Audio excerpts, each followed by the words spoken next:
Good morning. Welcome to Franklin County Board of Commissioners General Session. Today is Tuesday, October 4th, 2022. As a reminder, this is a public meeting and is being recorded. For those of you calling in, if you could please ensure that you have muted your line. Thank you. And first, we will start with the Pledge of Allegiance.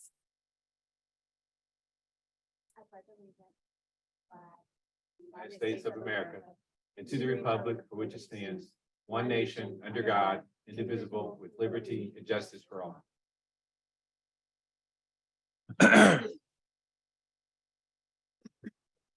October is National Domestic Violence Awareness Month. Unfortunately, 10 million Americans are victims of domestic violence each year. And in Ohio, 38% of women and 33% of men will experience some sort of physical violence at the hands of an intimate partner at some time in their life. Pregnant women in the United States die by homicide more often than they die of pregnancy-related causes, and they're frequently killed by a partner. The presence of a gun in the home increases the risk of homicide by 500%. In 2020, 109 Ohioans, including 4 children, were victims of domestic violence homicide. Here in Franklin County, residents pay a small fee whenever they get married, divorced, or have their marriage annulled, and we are pleased to provide the funds raised from those fees to Choices for victims of domestic violence, which is one of the oldest and largest domestic violence shelters in Ohio. Later this month, we'll have a representative from Choices at session to accept those funds and talk more about the services they provide. In the meantime, if you or someone you know is a victim of domestic violence, you can reach the Choices Crisis Hotline 24 hours a day at 614-224-HOME. That's 614-224-HOME. And as a reminder, last month, as my colleagues and I passed the resolution for gun violence as a public health crisis, we noted in there how often birthing people, pregnant women die at the hands of gun violence. And so we continue to recognize the loss of life due to gun violence, and then continue to put in place programs and services and fund organizations that help those who are survivors of domestic violence. October is also National Crime Prevention Month. Franklin County has had more than 1,000 gun deaths in the last 5 years. This year, Mayor Ginther declared gun violence as a public health crisis. And as I said, we, as a county, approved a resolution regarding gun violence to help provide a safer environment for our community. As many of you know, almost 60% of our general fund budget goes to public safety, funding the sheriff's office, the county prosecutor, our 911 call center, the courts, and youth programs to give kids an alternative to violence. It also supports the Office of Justice Policy and Programs and other smart justice and criminal justice reform initiatives. The National Crime Prevention Council will be live streaming its National Fentanyl Summit on October 19th. You can learn more about that at ncpc.org or visit the core principles page of the Commissioner's website to learn about our commitment to community safety, security, and effective justice. National Crime Prevention Council uses this month to provide education and crime prevention strategies on everything from avoiding scams to spotting counterfeit consumer products and combating the drug epidemic. And lastly, this is Digital Inclusion Week, a time to talk about online equity and what we can do to help ensure that all of our residents have access to the internet and the tools and education to take advantage of it. This issue came to the fore during the pandemic when many of us suddenly found ourselves working or learning from home. But the more than 10% of Franklin County households without an internet subscription simply couldn't make that transition. For Digital Inclusion Week, the Board of Commissioners has signed on as a partner with the National Digital Inclusion Alliance to help spread the word about helping people get connected online. And here to tell us more is Adam Frumkin, CIO of the county's data center. Welcome, Adam. Good morning, Commissioners, Madam President, and County Administrator Wilson. In the onset of the pandemic, a group of partners across Franklin County came together to understand the realities of the digital divide that we have, thus creating the Franklin County Digital Equity Coalition. This group is made up of Franklin County, the City of Columbus, and a large group of local area nonprofit organizations who felt it was important to respond to the crisis in real time, seeking What should be done to better help our residents have what they need to live, work, and thrive in an online world?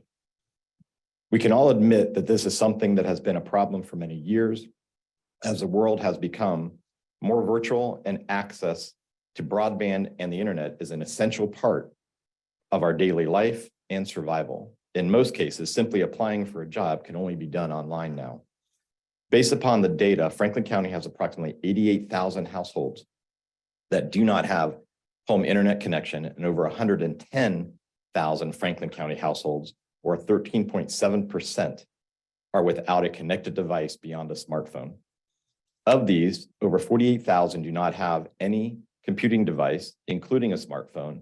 Of these, 100% of those households without internet and adequate devices face adoption barriers, including lack of comfort with digital tools, language, and others. To do what they want, do what they may want and need to accomplish online for their lives. There's a basic inequity in our county. Black and brown families are more than 2 times as likely to be without a computer or home internet subscription than white families. This week, the National Digital Inclusion Alliance is hosting their annual Digital Inclusion Week from October 3rd through October 7th. This is an annual week of awareness, recognition, and celebration. Organizations across the country will hold special events and campaigns to promote digital equity in their communities. This year's theme, Turning Our Moment into Movement, which prompts a critical turning point and time of action for the digital inclusion movement, with specific focus on solutions addressing home internet access, personal devices, and local technology training and support programs. As we embark upon this year's Digital Inclusion Week, I challenge you to think about what digital empowerment means to you. The Digital Empowerment Foundation definition is digital empowerment refers to a person's ability to effectively use digital technologies to form life skills that reinforce his or her ability in the digital world. As a community, Franklin County, along with the City of Columbus and others, are dedicated to creating change through finding ways to ensure under-resourced residents have access to residential internet, devices, and skills training opportunities at an equitable level of quality and that enables experiences today and tomorrow at an affordable and sustainable price point for low-income households. I would also like to provide the information on how to apply for the Affordable Connectivity Program, or ACP. You can call 1-877-384-2575 or visit fcc.gov/ACP. There's a 2-step process to enroll. You can submit your application online or print it and contact a local participating provider to select a plan and have your discount applied to your bill. The ACP website also has a list of available local program providers that you can be connected to. Thank you and have a great day. Thank you. I do want to say, I think during the pandemic, this is an area where we got to see that there wasn't a rural and urban divide, that the issues that our residents in rural Ohio deal with as far as connectivity and access to the internet from an infrastructure issue is the same that we see in urban communities, not just from infrastructure. We know that we have residents that live in very old housing that makes it very hard for fiber connectivity and other ways to connect, but then an affordability issue too. And so when we think about digital inclusion and digital equity, we have to talk about it from an infrastructure standpoint, but also an affordability standpoint. And so thank you for all that you do for the county in this area. I know Administrator Wilson as well has been in many conversations during the pandemic and trying to figure out and educate my colleagues and ourselves on how to invest funds to make sure that every resident every day has connectivity, and especially for our kiddos who are in school. So thank you for that. Before we go on, I do want to acknowledge that October is also National Breast Cancer Awareness Month, and so we will have more information later on in the month about that. And then I want to acknowledge my colleague, Commissioner O'Grady is watching online, but want to send him well wishes and hopefully he gets well soon. He does have COVID. I don't think anyone besides him and my mother, like the only people I know who have gone this whole time without catching the virus until just recently. So hopefully, he's on the mend. Can I get approval of the minutes for September 22nd, 2022 briefing session? Second. Moved and seconded voting. Commissioner Boyce. Yes. Commissioner Crawley. Yes. Thank you. The minutes have been approved. Thank you. First on the agenda is the coroner's office. Resolution number 72322. Resolution authorizing an agreement with Forensic Pathology Services LLC for professional consulting services in the amount of $115,500. Good morning, Commissioners. My name is Amanda Wright. I am the Director of Operations for the Coroner's Office, representing Dr. Annie Ortiz. This resolution is for a contract with Forensic Pathology Services, LLC, to provide consulting services to conduct an operational study for the Coroner's Office, as we have been in discussions with OMB and County Administration since the fall of last year, moving forward with an operational study. Forensic Pathology Services has been chosen to fulfill the requirements outlined in the contract and statement of work. Forensic Pathology Services has been provided consulting services for the Forensic Science Center previously. The contract will be for 20 weeks from the date of approval and will not exceed the amount of $115,000. We ask for your approval of this resolution pending any questions. If there are no comments or questions. Excuse me, Commissioner. We do have a speaker slip that was Oh, submitted sure. for Yeah. this resolution. Can we do questions first? Can we do our questions first? I do have one question. We certainly can. Yes. Yeah, thank you, Madam President. Where is this company located? Las Vegas. Las Vegas, and why are there no Ohio? So the forensic vendor, pathology? we had gone through the RFP. Mhm. They could not meet what the operational work was in the work of scope. When we asked them that if they could be in the morgue at that time, watching the staff move around within the actual autopsy suites, they declined. They said they were incapable to do that. Okay, and so the company from Las Vegas is? Yes, because they have forensic pathologists, they have the subject matter experts in order to perform this, where the vendor that originally applied for the RFP did not have those subject matter experts. Okay, great. Thank you so much. Mhm. Thank you, Commissioner. Mr. Sean Walton has submitted a speaker slip in support of this resolution. And so before you begin, Mr. Walton, I do want to let you know some rules. So all comments must be directed to the Board of Commissioners. Permission to speak may be denied or terminated if remarks are disrespectful or antagonistic. You will have 3 minutes to speak, and you'll see next to you, there is a little timer there to let you know where you're at with your time. And whenever you're ready, you may begin. Thank you so much. Commissioners, Administrator Wilson, thank you for your time. I support this resolution. I know how important forensic science is in helping people understand the details of a crime, especially crimes like murder. I can recall knowing how important it was that the autopsy was correct for Casey Goodson Jr. and that it came back quickly so that the public could know exactly what happened to him. Franklin County officials had asked the public not to rush to judgment, despite the fact that everyone knew a man had been murdered, and everyone from Senator Sherrod Brown to CBC Chair Joyce Beatty to Mayor Ginther and Columbus City Council and the Columbus NAACP and Urban League had issued statements in support of the family and asked for swift justice. And I recall how after exercising that patience, just how outraged the world was to find out that Casey was shot 6 times from behind.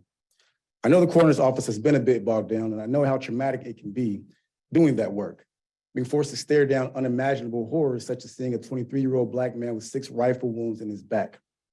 I can tell you from personal experience, it will change you. And since you all have had the privilege of not seeing those pictures, I can tell you it makes it a lot harder to ignore the fact that a man has been murdered, but it's also important to try and figure out the pathology behind that murder. What makes a murderer? Is it being a part of a goon squad that Major Paul Bryant, head of the jail, put together to keep inmates in line with the use of unnecessary and unreasonable force? It's hard to say, probably worth looking into. I do know there have been whispers about the number of in-custody deaths in our Franklin County jails, and we'll have to make sure that we have more forensic pathologists to look into that. Now, I understand it's important to spread out the work and the pain of forensic pathologists, so the burden of viewing innocent yet murdered Franklin County citizens is shared accordingly. when I think of the burdens of pathologists, I think of my friend Jim Schultz, who I spoke to on November 1st, 2016, according to this affidavit that I'm looking at here. He was a former morgue supervisor for Franklin County Coroner's Office, and he called me out the blue one day, as people tend to do when carrying the burden of Franklin County secrets with them. And he told me all about the corruption and the negligence going on in the coroner's office at that time. He replaced Greg Rolfson, who was the morgue supervisor, who had been asked to leave because he was found to have been stealing money and valuables from the dead. And it was covered up to avoid a scandal at that point in time. And he told me also about DNA contamination dating back roughly 10 years. He told me of a forensic tech who I won't name, who had been removing body parts and collecting them from the dead. He told me of falsified performance reports delivered to the county commissioners in the second quarter of 2016. But the primary reason that he reached out to me was because he told me about a very specific conversation that he overheard between the new pathologist and the coroner related to 13-year-old Tyree King's death, and before the body ever hit the morgue, ensuring that it was ruled to be undetermined. So with that, I think about the burden he carried that he shared with me. And I think about my obligation to speak up for and protect the people, whether you're a pathologist or an innocent family and community being tortured by a county that sees no urgency in helping them heal. And so I do support this resolution. Thank you. Thank you. There are no further comments or questions. Move for adoption of 723-22. Second. Moved and seconded, voting, Commissioner Boyce. Yes. Commissioner Crawley. Yes. Resolution number 723-22 has been adopted. Resolution number 724-22. Resolution authorizing a second contract extension to Store Mortuary Transport of Columbus LLC for body transport services in the amount of $500,000. Commissioners, our second resolution is the second contract extension with Store Mortuary Transport of Columbus LLC for body transport. The original contract with Store was approved September 1st of 2020 under Resolution 0582-20. This is the second contract extension for the provision of body transport services during the contract period. The Franklin County Forensic Science Center, Office of the Coroner, and Franklin County Purchasing Department recommend this contract be extended with Store Mortuary Transport for 1 year, and this would be for 4 additional 1 years, part of that full contract of the resolution from 2020. Pending any questions, we ask for your approval. Commissioners, we do have a speaker slip submitted for this resolution as well.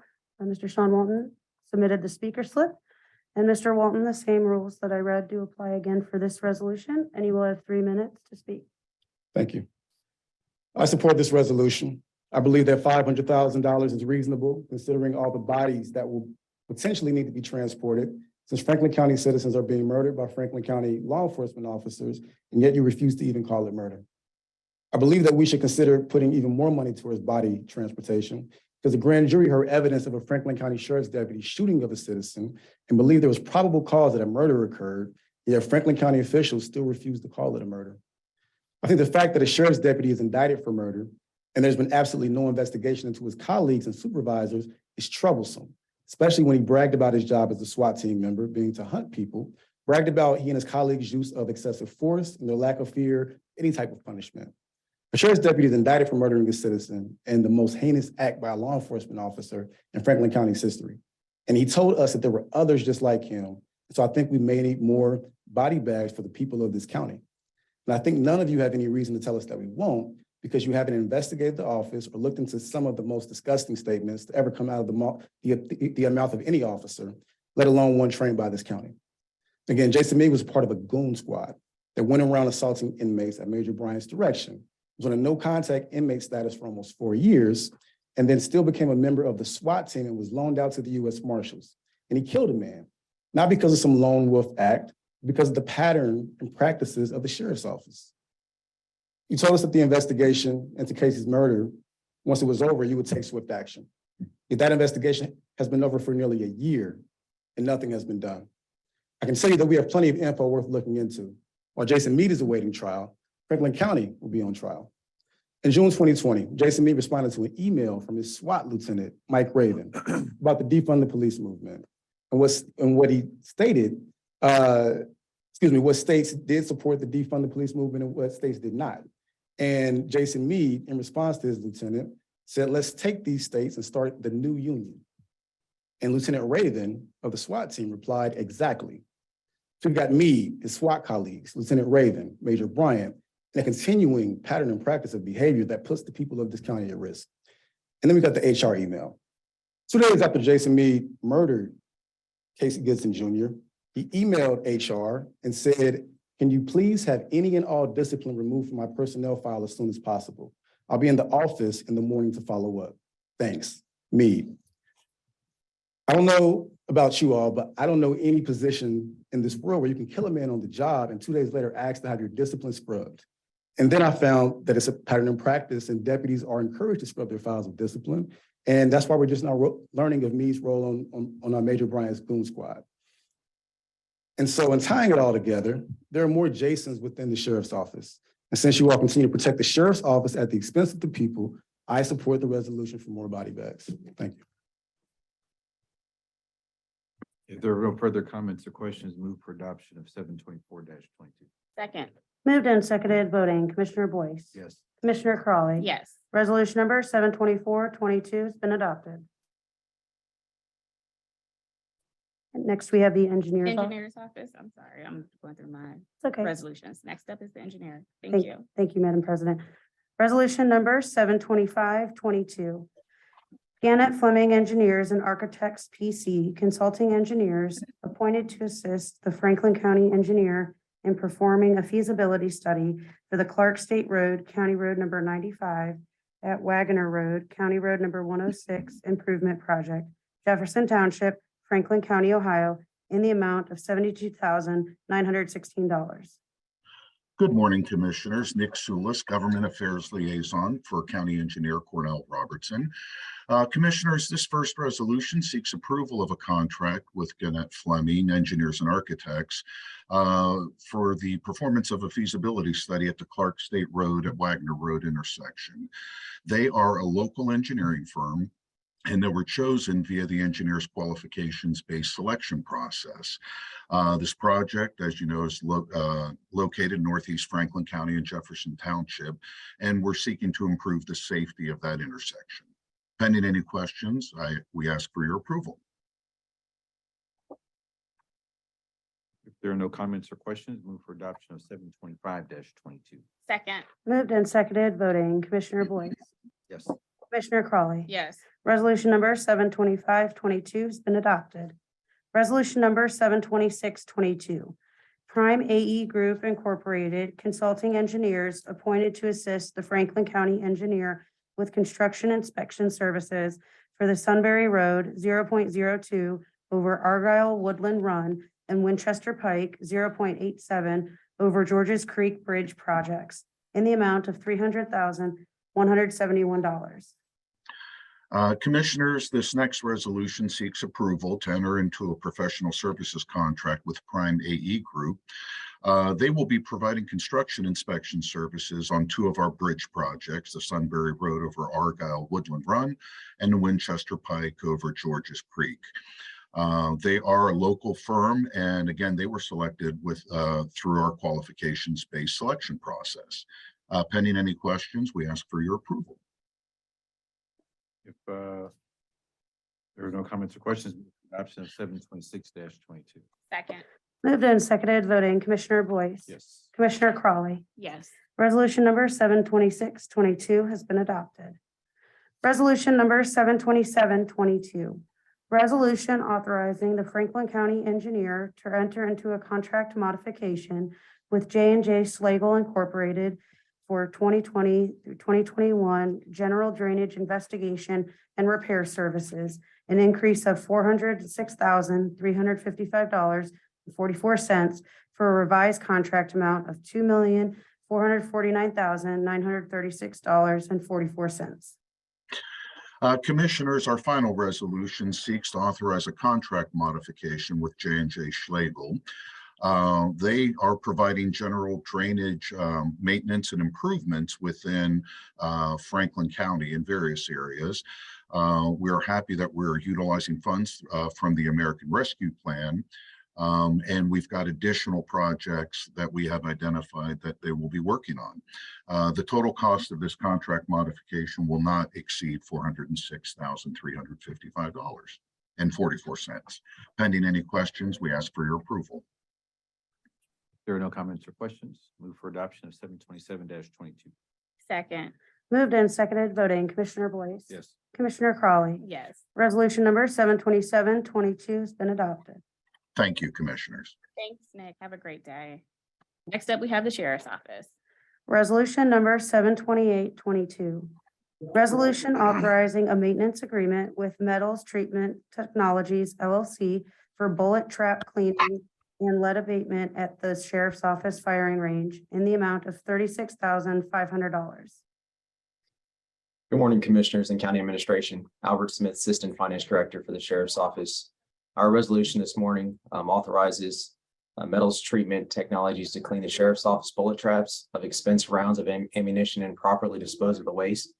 The lead and brass will be containerized and loaded onto a licensed transport vehicle and subsequently delivered to a vetted recycling facility. Pending any questions, I request passage of this resolution. Hey, so Madam President, may I ask a Yes. question? So do we get paid for the recycling? So do we get recover some of the funds, or just a way to dispose of the lead? I believe there's a portion that we give back as like a credit. But yes, we're recycling the lead that is taken from the bullet traps. Okay, thank you. Commissioners, we do have a speaker slip that was submitted opposing this resolution. Mr. Sean Walton. Again, as stated before, the same rules apply, and you will have 3 minutes to speak whenever you're ready. With this resolution, I personally think the deputies should clean up their own bullets at the firing range. If they're using us for target practice and bragging about it, I surely don't want my taxpayer dollars going to that. Make them clean it up themselves the same way Casey's family had to clean his blood and remains up from their kitchen floor. This county continues to treat the deputies with more respect and consideration than the families of this county. I listened to the body cam town hall on Facebook last night because I couldn't find it. I missed it, as well as quite a few other people. And I heard such a jovial atmosphere, and it did not feel great hearing soon-to-be former Sheriff Baldwin say, suddenly at the end of 2020, we found the funding for body cameras, without acknowledging that the funding was found because his deputy murdered a man. And I understood why we are still here. It's systemic racism. I saw that room say over and over again how the body cameras will protect deputies, while not once saying they will protect the public. And I thought about how an innocent Black man with not a single piece of evidence against him was not only not protected, but the entire room acted like he didn't even exist. And truly, I realized that from the calls for patience to the lack of urgency to the jovial body cam town hall slapping each other on the back, that racism truly is a public health crisis. Because only systemic racism would allow for nearly 2 years and counting to pass while the family of an innocent Black man, with not a single piece of evidence against him, suffers and is told to wait and to live in continual trauma while the county decides what they want to do about it. For the white sheriff's deputy who has damning statements to his own name and has been indicted for murder, to be allowed to retire with his pension, to be free at home with his family because of a comically low bond, and to ask HR to erase his disciplinary file so that no one finds out just how guilty he is of murder. For the county to hide behind a civil lawsuit that the family was forced to file because the county refused to acknowledge their role in all of this, and to ask to stay any decision on that lawsuit until after the systemically racist criminal justice process plays out. For a prosecutor who ran on a platform of addressing systemic racism and holding police accountable, that's a curious position. So I recall him saying he can't both protect the sheriff's office and pursue the sheriff's office. And I realized that he's absolutely right. He cannot. And so he's chosen to protect the sheriff's office at the expense of the people.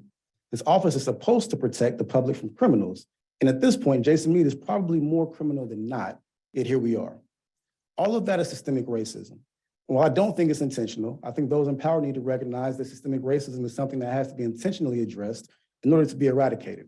And that if we're not addressing it, we run the risk of enabling it to run rampant. That's why the commissioners declared racism as a public health crisis. But one definition of crisis is a time when a difficult or important decision must be made. Franklin County murdered a man. We are in crisis. Decisions must be made.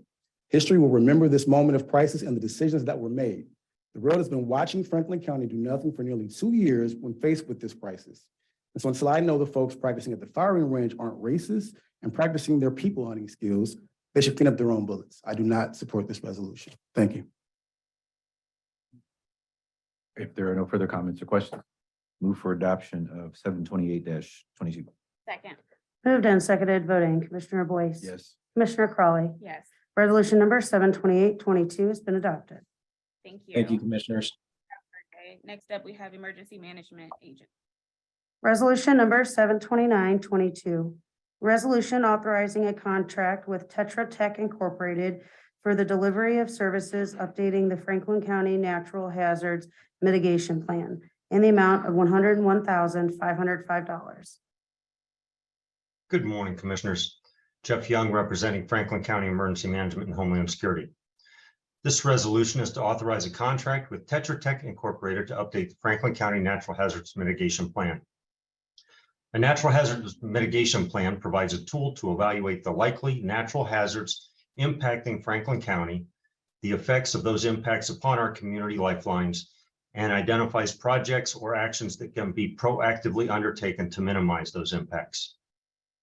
This 75% grant funded project will occur over the next 12 months, utilizing input from community statistics, local subject matter experts, each of the 42 jurisdictions within Franklin County, as well as surveys and comments from the general public. Ultimately, this plan is required to be updated every 5 years, reviewed by Ohio EMA, approved by FEMA, and legislatively adopted as a planning tool in order to be eligible for pre and post-disaster mitigation, building resilient infrastructure and community, or BRIC grants. Tetra Tech Incorporated was evaluated to be the best and lowest of 7 vendors that responded to an RFP crafted with the assistance of Franklin County Purchasing, who also assisted with the contract language prior to review by the Franklin County Prosecutor's Office. I will gladly answer any questions and ask for your approval of this resolution. If there are no comments or questions, move for adoption of 729-22. Second. Moved and seconded, voting, Commissioner Boyce. Yes.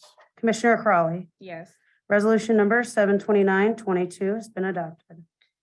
Thank you, Director. Have a great day. You too. Thank you. Next, we have Economic Development and Planning.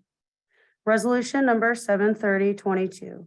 Review of petition to annex 166.2 acres more or less from Prairie Township to the city of Columbus, case number ANX 32-22. Good morning, Commissioners. Jenny Snap, Chief Operating Officer at Franklin County Economic Development and Planning. This resolution is to consider an expedited Type 2 annexation petition of 166.2 acres from Prairie Township to the city of Columbus. The area to be annexed includes property located at 795 Galloway Road, 6410 Old Hall Road, Alton Road, and 6420 Old Hall Road. The parcels listed are located west of Galloway Road, north of Hall Road, east of Alton Road, and south of West Broad Street. Petition was filed by agent and attorney Jackson B. Reynolds III, attorney at law of Smith and Hale, who is in attendance should you have any questions, on behalf of the following owners: Julia G. Stewart, Molly Jo Reeder, and Matthew J. Caterly. Karen Sue Gardner, successor trustee of the Luther E. Caterly Trust, dated November 19th, 1992. Judy Marie Conklin, successor trustee of the Luther E. Caterly Trust, dated November 19th, 1992. Karen Sue Gardner, successor trustee of the Marie E. Caterly Trust, dated November 19th, 1992.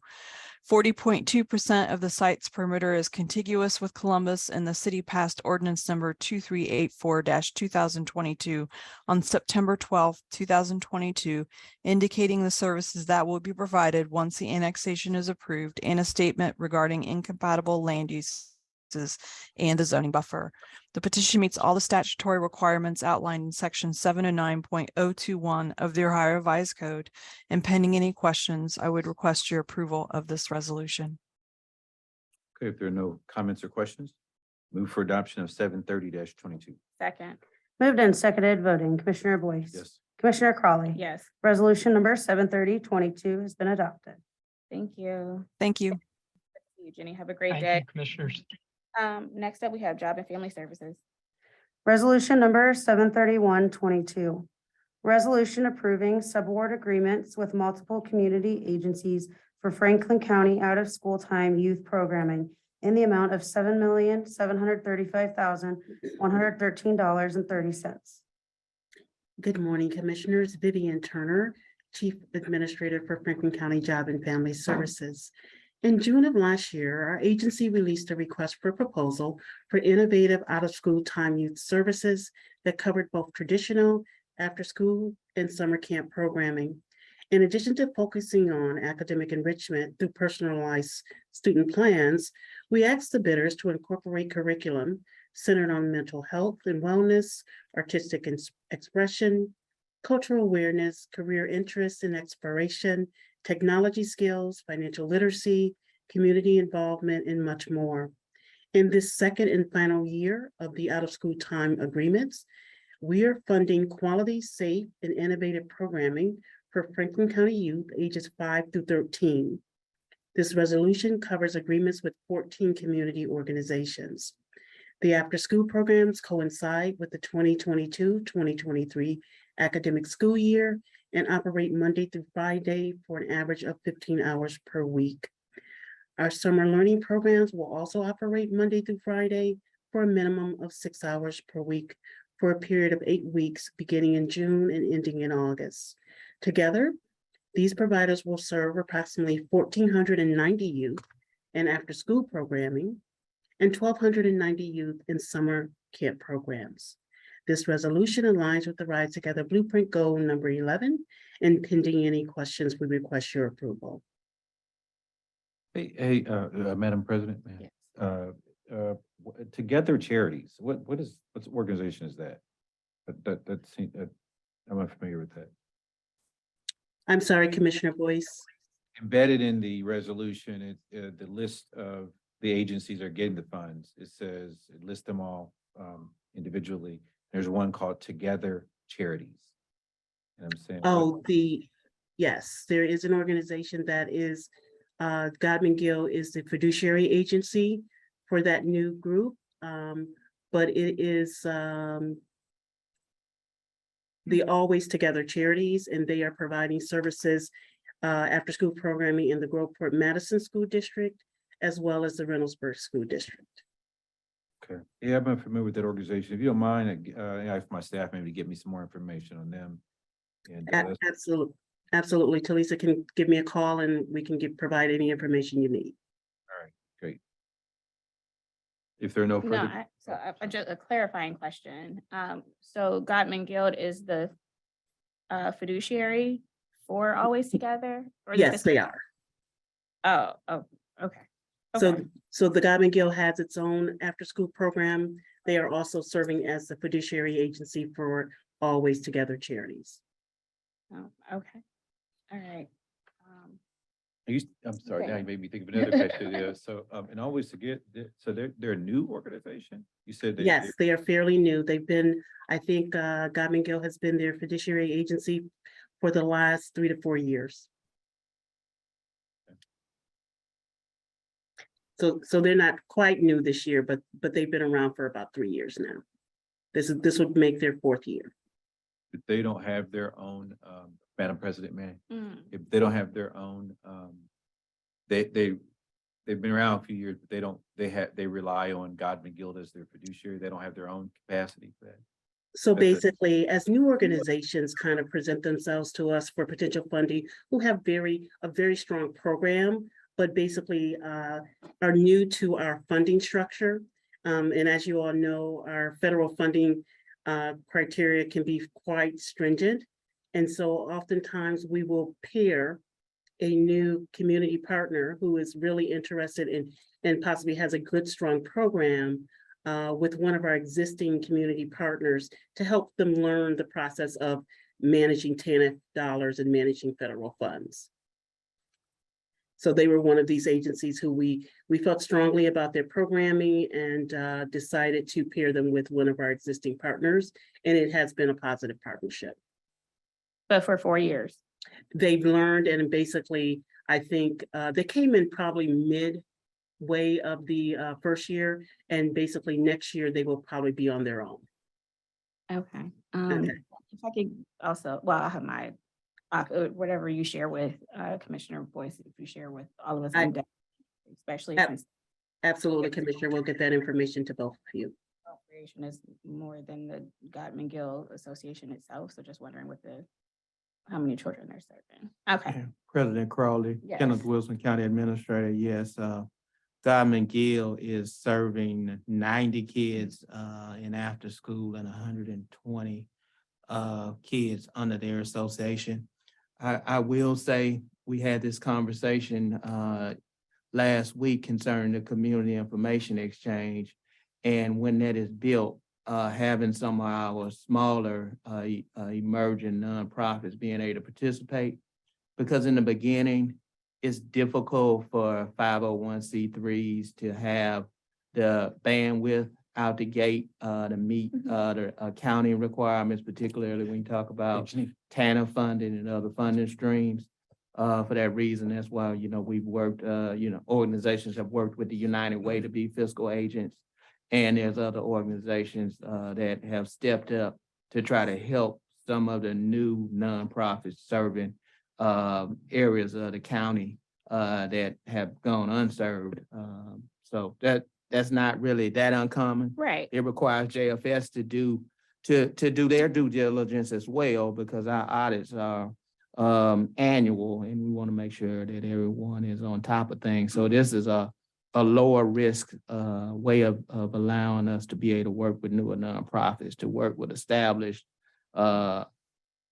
organizations in the community that had that experience. Absolutely. I mean, I love that idea. That's why, when we look at equity and funding, right, we know historically that smaller nonprofits or CBOs miss out on funding because they don't have the infrastructure in place for reporting, to even go after grants and things like that. So it's great to partner with a well-established organization, but when and Vivian does a great job, but even when she said like they've been with them for 3 or 4 years, we want them to get that mentorship and be able to stand on their own. So I think as we help smaller nonprofits, we could just be a little bit more diligent to make sure that maybe within 2 to 3 years or something like that, they could, can stand on their own. Yeah.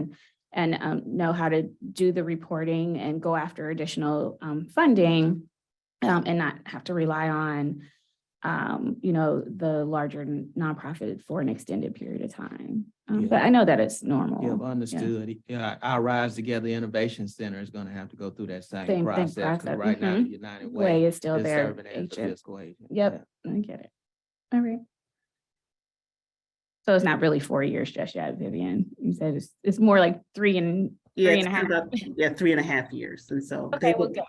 they will be on their own. We'll be releasing a new RFP for these activities in the beginning of 2023. And basically that mentoring will end and they will actually be applying on their own.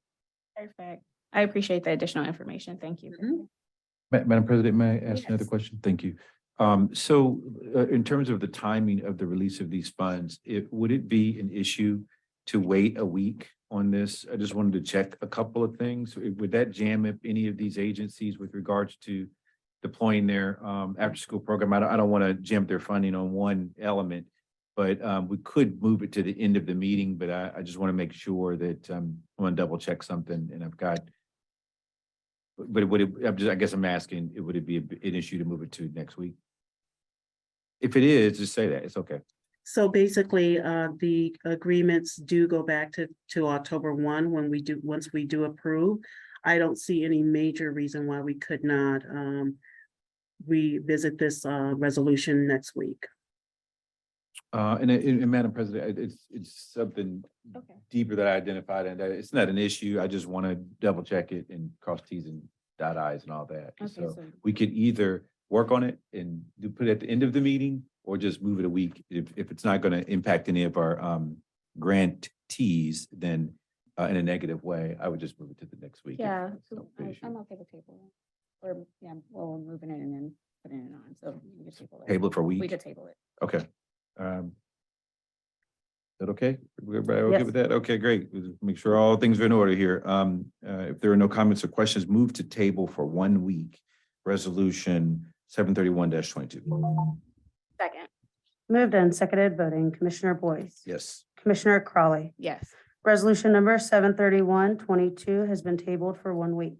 And I want to assure those partners that there's nothing's in jeopardy here. You know, it's not, those are, we all very much value our after-school programs, and is very much a priority for us, but just there are times when there's one thing in there that caught my eye that I wanted to just take a closer look at. And it won't be an issue, but this week will give us a chance to make sure we're checking everything. So don't be worried about your funding. We will be sure to share that message with the providers, Commissioner. Thank you so much. Resolution number 732-22. Resolution approving a subaward agreement with Partners Achieving Community Transformation for Youth Enrichment Programming in the amount of $80,000.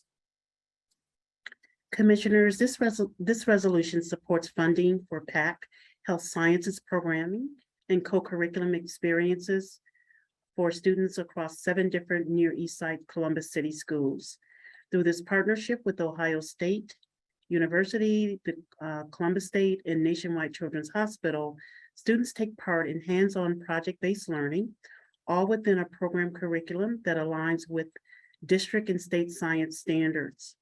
PAC and its partners will provide health science experiences and research opportunities. PAC will continue to sponsor classroom field trips to COSI and will also look to relaunch its Parent University program, which offers a series of workshops designed to teach parents how to advocate for their children. During this program period, PAC plans to offer health sciences programming to 1,700 elementary, middle, and high school students in the targeted schools. This resolution aligns with the Rise Together Blueprint Goal number 11, and pending any questions, we request your approval. If there are no comments or questions, move for adoption of 732-22. Second. Moved and seconded voting, Commissioner Boyce. Yes. Commissioner Crawley. Yes. Resolution number 732-22 has been adopted. Resolution number 733-22. Resolution approving subaward agreements with Big Brothers Big Sisters of Central Ohio Incorporated and NAMI Franklin County Incorporated for youth mentoring and enrichment programming in the amount of $239,510.47. Commissioners, this third resolution, Big Brothers and Big Sisters, matches caring adult mentors with at-risk children who may be struggling academically or in need of adult guidance, role models, or friendship. Mentors in the community-based program meet with their littles, individuals at least twice a month.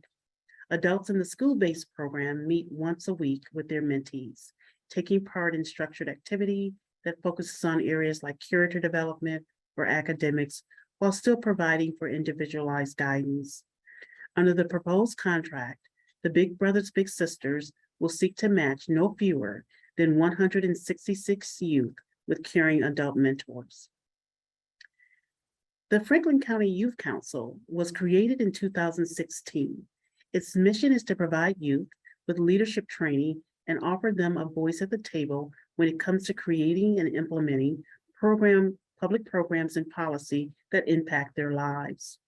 The Youth Council is made up of 20 high school students who represent Franklin County's diverse communities and constituencies, including those from immigrant communities, LGBTQ+, and TANF eligible youth, as well as those involved in children's services or the juvenile justice system. Council members meet twice a month in addition to volunteering. They meet with local officials and plan youth dialogue and more. This resolution would permit NAMI, which has been a partner since the council's inception, to continue to serve as fiduciary agency for the upcoming contract period. And pending any questions, we request your approval. Commissioners, we do have a speaker slip that was submitted for this resolution as well. Mr. Walton. Again, the same rules do apply, and you have 3 minutes to speak whenever you're ready. I support this resolution. Big Brothers Big Sisters of Central Ohio has served over 6,300 children and counting. They help children realize their potential and build their futures. They nurture children and strengthen communities. It's necessary work and the children need it. I think it's good policy for the county to support the program. And I also think it's good policy for the county to consider other children who are suffering and who deserve to be able to realize their potential and build their futures. Children who deserve to be nurtured and healed who may have lost their own big brother. Think about the role the county plays in protecting and developing children. I also think about the role the county sometimes plays in harming children. County officials may not view some of their actions as harmful, but I can tell you they absolutely are. There are certain things, certain traumatic events that can impact people forever, especially children. And it shapes their futures and how strong our communities are. I think about my youngest daughter and how when I was putting her to bed a couple of weeks ago, she told me that she was afraid. And I asked her why. And she said, what if the bad guy that shot Casey comes in and shoots me?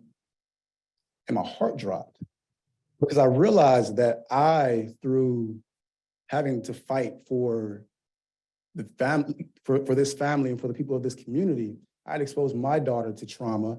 And thankfully, she doesn't know that it's an officer yet because it's a bit too heavy for a 4-year-old, but I cannot say the same for Casey Goodson Jr.'s family, for this community, and for Casey's brothers and sisters and their classmates and their friends. They all know a cop murdered Casey. They all know a sheriff's deputy murdered a man, even if we refuse to call it murder. And I think about their mental health. I heard Commissioner Boyce say on the radio after Donovan Lewis was killed that the county prioritizes mental health of its residents. Yet in the most traumatic event in Franklin County law enforcement history, that mental health has not been prioritized in the slightest. There are generations of people in this county who have suffered from trauma, many at the hands of the Franklin County deputies, whether in the jail or in the streets or even worse, in their homes. I know some good deputies. Unfortunately, they are drowned by the huge shadow of Jason Meade, the SWAT team, Lieutenant Raven, Major Bryant, and anyone else whose name is getting added to the running list. You have to protect the mental health of these children and this community. And yes, the good deputies as well, by calling a murder, weeding out the bad cops, and reforming the system in a way that allows us to all heal and move forward together. I let my daughter know the bad guy's been arrested and he's going to be held accountable for what he did. And she has nothing to worry about because I'll protect her from Jason Meade and anybody else like him. And I meant that from the bottom of my heart. And I mean the same for the people of this county. And I hope that you do too. Thank you. If there's no further questions or comments, move for adoption of 733-22. Second. Moved and seconded, voting, Commissioner Boyce. Yes. Commissioner Crawley. Yes. Resolution number 733-22 has been adopted. Resolution number 734-22. Resolution approving a subaward agreement with City Year Columbus for youth educational support programming in the amount of $142,322.41. Commissioners, this last resolution through their whole school, whole child program, City Year, highly trained AmeriCorps members provide students with individualized support and interventions to help struggling students get back on track and stay on track with their peers. The AmeriCorps members do everything from welcoming students to class each morning, leading small group tutoring sessions, to providing individual mentoring and leading after-school programming. City Year currently provides its whole school, whole child program at 8 local schools across the county. This funding will specifically support services at Trevor Elementary, Starling K-8 School, and the Linda McKinley STEM School. City Year plans to enroll 480 youth from the 3 targeted schools. And pending any questions, we request your approval. If there are no comments or questions, move for adoption of 734-22. Second. Moved and seconded, voting, Commissioner Boyce. Yes. Commissioner Crawley. Yes. Resolution number 734-22 has been adopted. Thank Thank you. you, Commissioners. Have a great day. And next up, we have Justice Policy and Programs. Resolution number 735-22. Resolution authorizing acceptance of a Year 3 Supplemental Extension Subgrant Award from Franklin County Public Health Centers for Disease Control and Prevention Overdose Data to Action Grant for the enhancement and coordination of Project Strategies in the amount of $335,508.59. Good morning, Commissioners. Melissa Gibson, Chief Operating Officer with the Franklin County Office of Justice Policy and Programs. Commissioners, our office has been the recipient of funding from Franklin County Public Health through their Centers for Disease Control Overdose to Data Action Grant for the past 3 years. This productive collaboration with public health and our other partners and their issuance of CDC funding to our office has allowed us to support the launch and continuation of the Hope Resource Center, which is a drop-in center located on the west side of Columbus, dedicated to serving our most vulnerable populations impacted by addiction, along with increase our staffing levels dedicated to the Rapid Resource Center, which, as you know, is located at the Jackson Pike Correctional Facility. This supplemental award in the amount of $335,508.59 increases our annual CDC award by 30% when compared to last year's allocation. In addition to requesting your approval to accept this award, we are requesting supplemental appropriations in the amount of $68,000 to support our administration of the grant for the remainder of this calendar year. Pending any questions, I would ask for your approval to accept this grant award. If there are no comments or questions, move for adoption of 735-22. Second. Moved and seconded voting. Commissioner Boyce. Commissioner Crawley. Yes. Resolution number 735-22 has been adopted. Resolution number 736-22. Resolution authorizing 2 professional service contract agreements with Savannah Sprague and Tonia Mendenhall for peer support and case management services for residents served via Safer Station in the amount of $70,000. Commissioners, with your support and that of our community partners, our office launched the Safer Stations model located at 368 West Park Avenue on the west side in mid-September. I am beyond pleased to report to you that 75 residents have already visited Safer Stations to receive treatment referral, linkage and transport, harm reduction education, including distribution of Narcan and fentanyl test strips, along with other supportive services. The heartbeat of Safer Stations really is about the passionate staff that support its operation, outreach, and engagement. This resolution requests your approval of 2 professional services contracts with Ms. Savannah Sprague and Ms. Tonia Mendenhall, both certified peer support specialists through the Ohio Department of Mental Health and Addiction Services. The peers will provide emotional support along with case management services to individuals really taking that brave leap to visit Safer Stations and consider treatment. This resolution is especially near and dear to our hearts because Ms. Sprague is actually an alumni of our very own Pathways to Women's Healthy Living program. Both candidates bring a wealth of professional experience along with their own lived experiences to the Safer Stations model, and we would believe both will be tremendous assets to the program.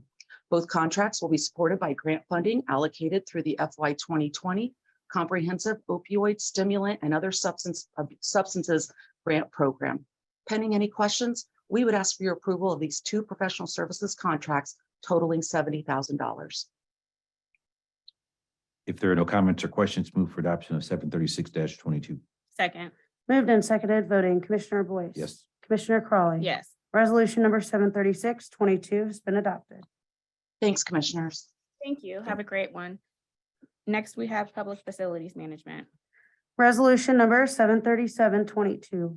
Resolution authorizing the county administrator to execute a modification to the contract agreement with Warner Metal Works Incorporated to perform additional miscellaneous steel activities associated with the construction of the Franklin County Corrections Center Continuation Phase 2A in the amount of the contract not to exceed $316,711, and authorizing the county administrator to approve and execute additional minor modifications to the contract agreement in the amount of $2,767,128. Good morning, Commissioners. Darla Reardon, Director, Public Facilities Management. In February of 2021, Warner Metal Works was awarded a contract agreement to perform miscellaneous steel activities associated with the construction of the continuation phase of the new Franklin County Corrections Center. This resolution authorizes a modification of the contract agreement with Warner to perform additional miscellaneous structural steel activities associated with the construction of the new Rapid Resource Center at the Correction Center. PFM and the construction team have been closely collaborating with the Office of Justice Policy and Programs on the new Rapid Resource Center. Warner is a certified VBE, a veteran business enterprise firm. As you are aware, the Correction Center construction project has an established small and emerging business enterprise SEBE aspirational goal of 12%. This project remains on track to exceed the aspirational goal with a SEBE commitment of 30.18%, approximately 89.36 million as of the end of August of this year. Pending any questions, PFM respectfully requests your approval of this contract modification with Warner Metalworks. Thank you. Thank you. Are there any questions or comments? No, move for adoption of 737-22. Second. Moved and seconded, voting Commissioner Boyce. Yes. Commissioner Crawley. Yes. Resolution number 737-22 has been adopted. Thank you, Commissioners. Thank you. Have a great one. Next up, we have purchasing. Resolution number 739-22. Resolution approving purchases for various Franklin County agencies in the amount of $1,313,163. Good morning, Commissioners. Megan Perry Ballinier, Director of Purchasing, and joining me is D'Amica Withers, Chief Economic Equity and Inclusion Officer in the Office of Diversity, Equity, and Inclusion.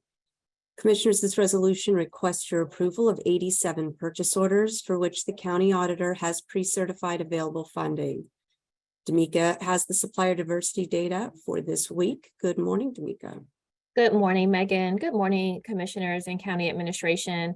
9 of the purchase orders being presented today will be awarded to 2 minority business enterprises, 2 small and emerging business enterprises, and 5 women business enterprises. The following agencies have increased their supplier diversity this week: the Clerk of Courts, Domestic Relations and Juvenile Court, Engineer, JFS, Prosecuting Attorney, Public Facilities Management, and the Sheriff's Department. Pending any questions, we respectfully request your approval on this resolution.